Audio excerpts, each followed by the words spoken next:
impressions come in many ways. People can make an impression by not saying anything, or merely by representing themselves. I want to give a special salute to John Amos, who passed recently. Many of you know him because he was the father of the Evans family on Good Times.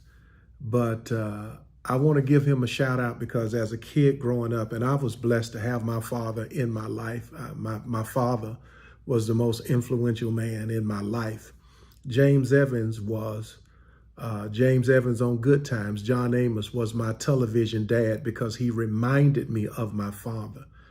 You know, during a time and a season where blacks were not given the opportunity to really express themselves in the cinema, you know, in movies, in plays, to really show their talent. They were, in many instances, exploited. John Amos represented what I believe what the black family needed.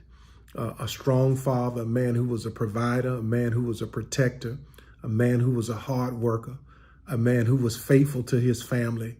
And that image that he gave us on television, it still remains indelibly printed in my mind. I look forward to watching Good Times. It has its, had its silly moments, on and so forth. And of course, it was, just a funny sitcom. But James Evans made the difference. James was about that business.